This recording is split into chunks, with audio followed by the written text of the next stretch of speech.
예수님의 이 공생애가 3년 아닙니까? 이 예수님 공생애 3년 기간 동안에 유월절을 4번이나 이제 맞이하게 됩니다. 3년인데 왜 유월절이 4번입니까? 만으로 3년이기 때문에 그렇습니다. 그래서 오늘 특별히 이 날은 그 4번의 유월절 가운데 마지막 4번째 유월절, 친히 예수께서 어린 양의 희생 제물 되시기 위하여 예루살렘으로 입성하시는 종료 주일이 되겠습니다. 내일 월요일부터 이제 본격적인 고난주간 한 주가 이제 시작되게 된다라는 의미의 말씀이기도 하지요. 그래서 오늘은 성금요일 날 예수께서 십자가에 달려 돌아가시는데 그 십자가에 대한 또 조금 더 깊이 있는 묵상들을 하는 시간이 되었으면 좋겠다 싶습니다. 그 말씀도 세계의 십자가라고 제가 그렇게 말씀을 정했습니다. 로마의 법률가인 율리우스 바울이 편집한 형법이란 책에 보면 로마 시대에 행해진 가장 잔인한 3가지 형벌을 이렇게 소개합니다. 첫 번째가 십자가형이고, 두 번째가 화형이고, 세 번째가 교수형 내지 참수형이라고 얘기합니다. 십자가형, 화형, 교수형 내지 참수형입니다. 그럼 이 3가지 형 가운데 다 잔인한 형의 대표적인 3가지인데 그 가운데서도 가장 잔인하고 끔찍한 형벌이라면 어떤 것을 여러분 얘기할 수 있을까요? AD 67년도에 베드로와 바울이 이제 같은 해에 아마 순교당한 것으로 우리는 보고 있습니다. 베드로는 우리가 잘 아는 것처럼 십자가 꼭 꿀려 달려 죽으셨죠. 그리고 바울은 참수형을 당했습니다. 같은 하나님의 나라 예수 복음 전하다가 로마 정부로 인하여 이제 사형을 당하게 되는데 베드로는 십자가에 거꾸로 달려 죽었고 바울은 참수형을 당했다는 거예요. 여러분, 같은 복음을 전하다가 같은 로마로부터 이렇게 사형 선고를 받았는데 죽음의 방법은 서로 이렇게 다르다는 겁니다. 왜 그럴까요? 로마 시민권 때문에 그런 겁니다. 바울은 우리가 잘 알고 있는 것처럼 로마 시민권자였습니다. 그 당시 로마는요, 이 로마 시민권을 가지고 있는 자, 그가 어떠한 잔인한 죄를 범했다 할지라도 이 십자가형은 처하지 않았다고 얘기하고 있습니다. 왜요? 그만큼 십자가형이 잔인하고 무서운 형벌이기 때문에 그래요. 그 십자가형, 화형, 교수형 내지 참수형 가운데 가장 끔찍하고 잔인한 형벌은 바로 십자가형이라고 얘기합니다. 그래서 십자가형은 누구나 아무나 형벌 내리지 않습니다. 특별히 이 십자가형은 당시에 로마 황제의 체제의 반란을 해책하는 자, 곧 정치범에게 행하는 가장 잔인한 형벌이 십자가형이었다는 겁니다. 역사학자 요스푸스에 따르면 십자가형의 잔인성을 이렇게 묘사합니다. 사지를 뽑고서 처벌을 받을 때 그들은 사형틀을 그들의 운명으로 받아들인다. 그들은 포박을 당하여 가장 뼈아픈 고통을 받으며 못 박힌다. 그들의 시체는 새들의 먹이가 되고 개들은 모질게 씹어 먹는다. 통치자들은 효과를 거두기 위하여 십자가형을 공개적으로 실시하고 제패를 달아서 보는 이들로 하여금 간담회 선을 하게 하였다. 구약의 신명기 21장 23절도 보면 이렇게 얘기합니다. 나무에 달린 자는 하나님께 저주를 받았습니다. 유대인들도 십자가형을 몹시 혐오스러운 것으로 그렇게 여겼다는 겁니다. 그래서 십자가에 달렸느니 차라리 돌에 맞아 죽기를 원한 자들이 있었다라고 할 만큼 그렇게 잔인하고 끔찍한 형이 십자가형이었던 겁니다.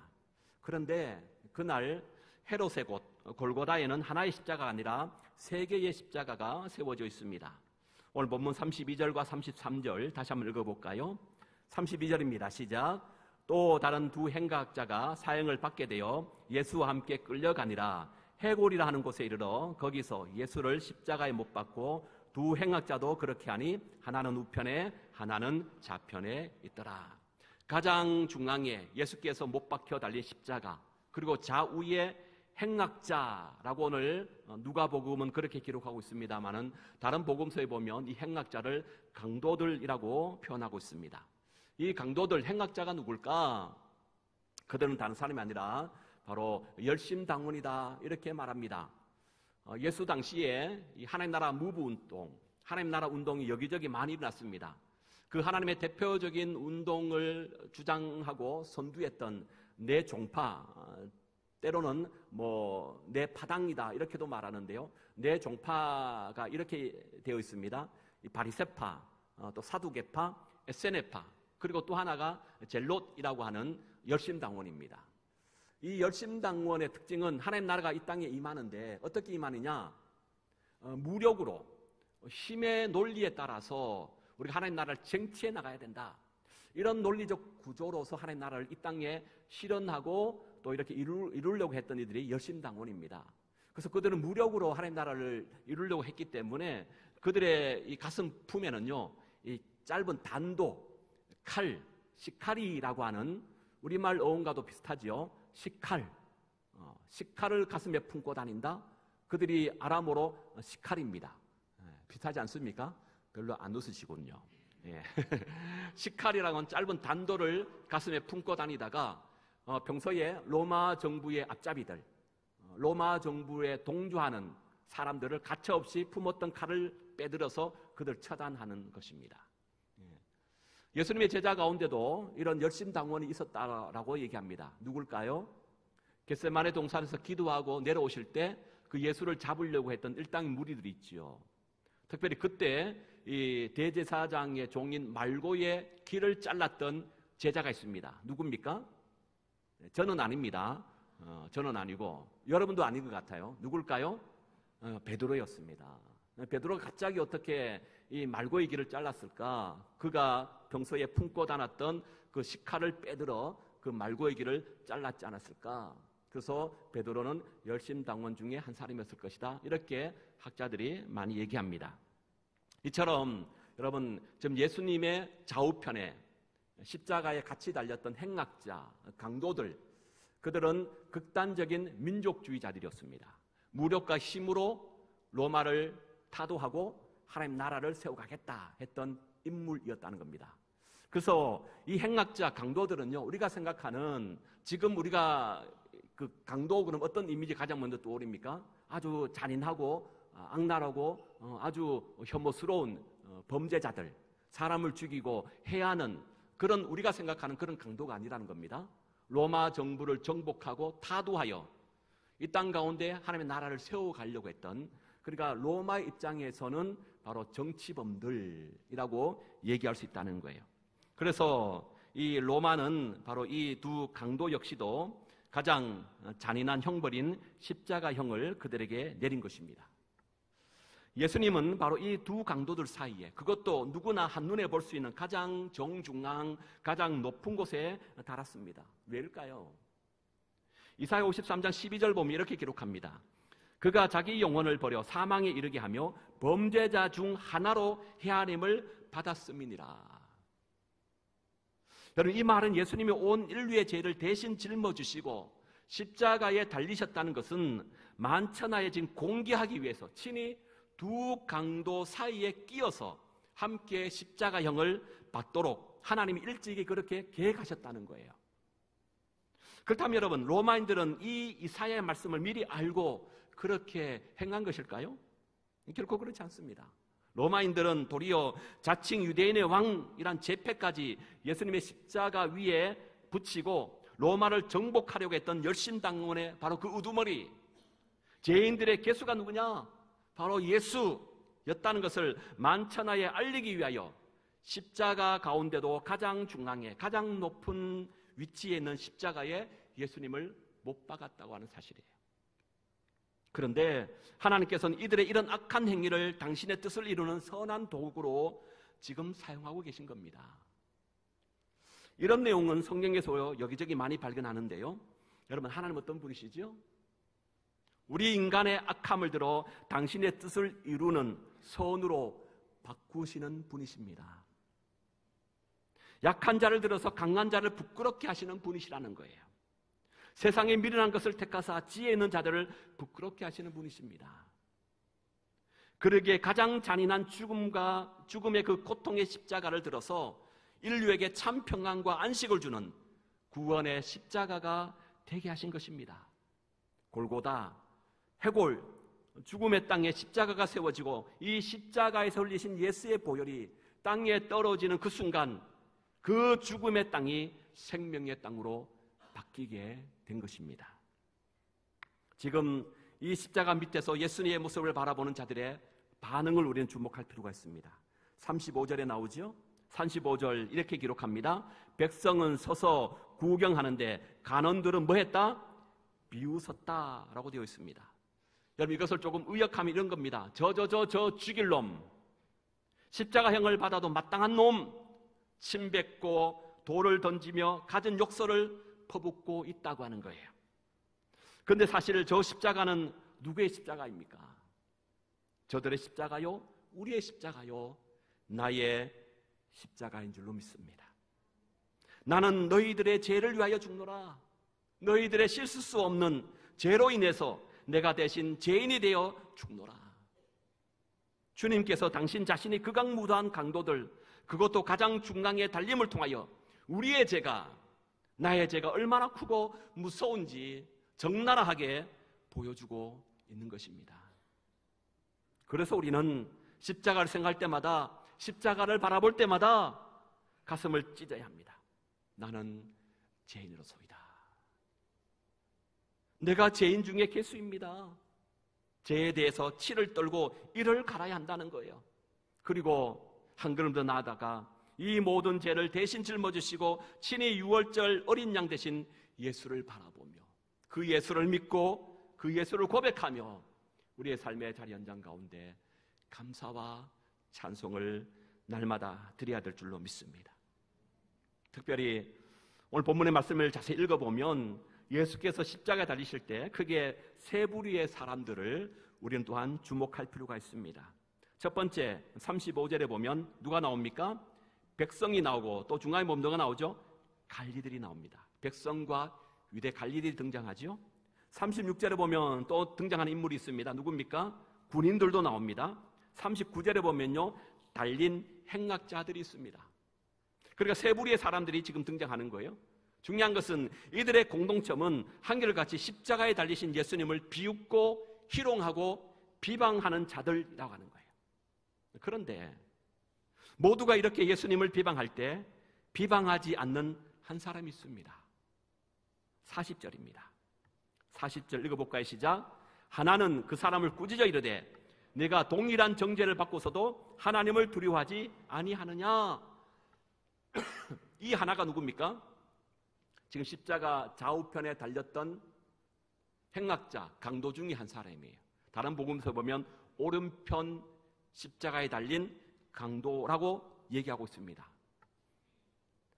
그 행악자는 한 걸음 더 나아가 예수에 대하여 이렇게 말합니다. 41절입니다. 41절 읽어볼까요? 우리는 우리가 행한 일에 상당한 보응을 받는 것이니 이에 당연한 것이니와 이 사람이 행한 것은 옳지 않는 것이 없느니라. 여러분, 이 강도가 지금 예수와 함께 십자가에 달려 죽으면서 그가 뭐라고 고백하고 있다고요? 그가 지금 십자가에 달린 것은 자신의 죄 때문에 죽는 것이 아니다. 우리가 십자가에 달린 것은 마땅히 나의 죄에 대한 책임으로 내가 그걸 물어서 내가 죄에 대한 마땅한 결과로 내가 십자가 지고 있지만 바로 십자가 정중앙에 달리신 예수님은 우리와 다르다. 그분은 당신의 죄 때문에 십자가에 달린 것이 결코 아니다는 것을 고백하고 있는 거예요. 그분이 행했던 모든 일은 옳은 일이었다. 참이었다. 그러면서 한 걸음 더 나가서 뭐라 얘기하죠? 42절에 이르되 예수여 당신의 나라에 임할 때에 나를 기억하소서. 그러니까 이 강도의 고백은 예수에 대한 어떤 고백입니까? 예수님 당시야말로 종말의 구원자이십니다. 하나님의 아들이십니다. 이런 위대한 고백을 하고 있다는 사실이에요. 여러분, 그렇다면 이 오른편 강도가 자기가 죽어가면서 어떻게 예수에 대하여 이런 위대한 고백을 할 수 있었을까라고 하는 거예요. 그를 이렇게 위대한 고백으로 이끌게 된 비결이 있다면 과연 그게 뭘까라는 거죠. 그것은 다른 것이 아닌 것 같습니다. 34절 때문에 그래요. 34절 읽어봅니다. 시작. 이에 예수께서 이르시되 아버지 저들을 사하여 주옵소서 자기들이 하는 것을 알지 못함이다 하시더니 그들의 그 옷을 나누어 제비 뽑았다는 거예요. 여러분, 예수께서 자기를 향하여 지금 침을 뱉고 조롱하고 비방하고 가시멸관을 씌우고 옆구리를 칼로 찌르는 극악무도한 저들에게 예수님 도리어 뭐라고 얘기한다고요? 아버지여, 저들을 사하여 주시옵소서. 자기들이 하는 것을 저들은 알지 못함이니이다. 자신이 지금 십자가의 심한 고통과 죽음 속에서도 자신을 못 받고 비웃음과 희롱으로 일관하는 저 원수 같은 사람들, 근데 예수님은요 도리어 용서해 달라고 기도하고 있는 거예요. 여러분, 이것은 누구나 할 수 있는 것이 결코 아닐 것입니다. 오직 하나님의 아들이 아니고서야 불가능한 일이라는 것을 이 강도는 알게 된 거예요. 근데 여러분, 주님이 참된 메시아는 사실은 그의 제자들도 몰랐지 않았습니까? 제자들은 메시아가 버림받고 고난받고 십자가 못 박히는 사실을 도무지 그들은 이해하지 못했습니다. 그 정작 예수께서 십자가 못 박히심으로 그들 어떻게 합니까?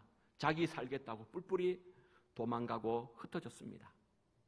근데 지금 정녕 엉뚱한 곳에서 강도한 사람이 십자가에 달려 돌아가시는 그 무기력한 예수를 바라보고 진정한 메시아라고 고백하고 있다는 사실이에요. 하나님의 아들이 자기와 똑같은 죄인의 모습으로 무기력하게 죽어가야만 한다는 사실을 이 강도는 깨달은 겁니다. 그러게 여러분, 우리는 구원받은 강도의 믿음을 예사롭게 봐서는 안 돼요. 왜 그럴까요? 여러분, 그는 예수께서 능력을 많이 행하실 때 자기를 기억해달라고 고백하고 있는 것이 아닙니다. 각색 병자를 고치고 죽은 자를 살려내고 물을 포도주로 만드시는 예수님을 그때 믿은 것이 결코 아니라고 하는 거예요. 반대로 자기와 똑같이 십자가 위에서 무기력하게 죽어가는 그 순간 나와 조금도 다를 바 없이 보이는 저 예수를 하나님의 아들로 그는 믿었다고 하는 사실입니다. 그래서 강도는 예수께 이렇게 말하는 것이죠. 예수여, 당신의 나라가 임할 때 나를 기억하여 주옵소서. 여러분, 사람은 누군가 무언가 도움이 필요할 때 결코 나와 똑같은 어려움에 빠진 사람에게 도움을 요청하지 않습니다. 그럼 그것은 당연한 것 아닙니까? 오죽하면 누울 자리를 보고 발을 뻗으라 라는 옛말이 있겠습니까? 그럼에도 불구하고 이 강도는요, 자기와 함께 무기력하게 죽어가시는 예수님께 자신을 구원해달라고 부탁한 겁니다. 그러기에 강도의 이 믿음은 히브리서에서 극찬하고 있는 바랄 수 없는 중에 바라보는 참된 믿음이었던 겁니다. 이에 강도의 믿음을 아신 예수께서 이렇게 말씀하십니다. 43절입니다. 읽어볼까요? 예수께서 이르시되 내가 진실로 내게 이르노니 오늘 내가 나와 함께 낙원에 있으리라 하시니라. 찰스 스펄전은 강도에 대해서 이렇게 말했습니다. 예수님의 지상 최후의 동반자요 천국 최초의 동반자다. 말씀을 맺습니다. 여러분, 이제 우리가 다시 한번 결단할 시간이 되어졌습니다. 자신이 죄인임을 인정하고 예수님의 용서와 은혜를 구하는 강도 편에 설 것인가, 아니면 끝까지 자신의 죄를 깨닫지 못한 채 십자가에 달리신 예수님을 비웃으며 희롱하는 불신앙으로 가득한 세상의 편에 설 것인가. 어떤 환경과 여건 속에서도 굴하지 않고 때론 하나님의 부재를 느끼는 그런 절망적인 상황 속에서도 끝까지 믿음을 지키며 십자가에 달리신 예수를 바라보며 믿음 가운데 살 것인가, 아니면 주님이 계시다면 어떻게 이런 일이 있을 수 있습니까? 좌절과 절망을 넘어 조롱과 비난만 하고 끝내 믿음을 저버리고 교회를 떠나는 자가 될 것인가. 내가 진실로 내게 이르노니 오늘 내가 나와 함께 낙원에 있으리라. 이 주님의 음성을 듣는 저와 여러분, 우리 모두가 될 수 있기를 주의 이름으로 축복합니다.